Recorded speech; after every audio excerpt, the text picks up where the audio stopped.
বন্ধুরা, এই মুহূর্তে ভারত আর পাকিস্তানের উত্তেজনা বা যুদ্ধের পরিস্থিতিতে সবথেকে বড় আপডেটটা বেরিয়ে আসছে এবার নেপালের তরফ থেকে। ভারতকে চারিদিক থেকে আক্রমণ সানার প্ল্যান করেছে পাকিস্তান।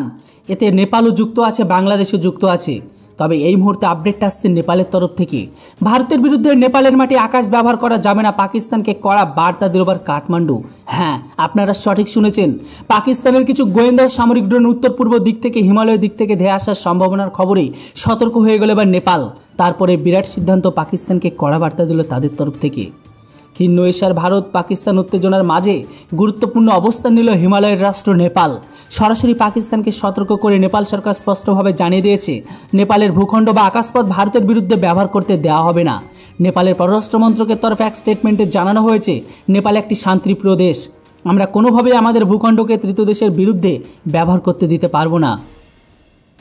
পাকিস্তানের কিছু গোয়েন্দা ও সামরিক ড্রোন উত্তর পূর্ব দিকে হিমালয়ের দিক থেকে ধেয়ে আসার সম্ভাবনায় এই খবরই সতর্ক হয়ে যায় নেপাল।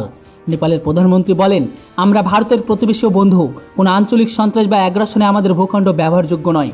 দক্ষিণ এশিয়া যখন সামরিক উত্তেজনা বাড়ছে, তখন নেপালের এই অবস্থান ইতিবাচক হিসাবে দেখছে আন্তর্জাতিক মহল। ভারতের কূটনৈতিক মহল এক স্টেটমেন্টে উল্লেখযোগ্য গুরুত্বপূর্ণ সমর্থন হিসাবে দেখছে। তবে এই মুহূর্তে নেপালের সমর্থন না পেলেও পাকিস্তান সরাসরি বাংলাদেশকে ব্যবহার করবে। আর আপনারা জানেন, বাংলাদেশ এখন সম্পূর্ণরূপে জিহাদিদের উৎপত্তিস্থল হয়ে গেছে।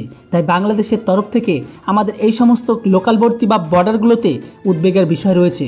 কেননা ভারতের আক্রমণে পাকিস্তান চারদিক থেকে কোণঠাসা। তাই পাকিস্তানকে ব্যবহার করে পাকিস্তানের ভেতর থেকেও আক্রমণ চালাতে পারে। তবে আমার মনে হয় ভারত পাকিস্তানের দিকে নজর দিকে ছোটোখাটো হলেও কয়েকটা আক্রমণ করা উচিত। তাহলে অন্তত বাংলাদেশ চাপে থাকলেও সেই মতন সোজাসুজি আক্রমণ করতে পারবে না। তবে যেটা হোক, নেপালের স্পষ্টরূপ পরিষ্কার, তারা ভারতের সাথে কোনো পাঙ্গা নিতে চায় না। কেননা তার ফল কি হবে পাকিস্তানকে দেখি তারা বুঝে গেছে। কেননা বুদ্ধিমানের ইশারায় কাফি। যেটা বন্ধুরা, আজকের আপডেট এখানে শেষ করলাম। পরবর্তী আপডেট পাওয়ার জন্য অবশ্যই আপডেট ইন্ডিয়া চ্যানেলটিকে সাবস্ক্রাইব করে রাখুন। বিশেষ করে ভারত পাকিস্তানের আপডেট পাওয়ার জন্য। Thanks for watching. জয় হিন্দ, বন্দে মাতরম।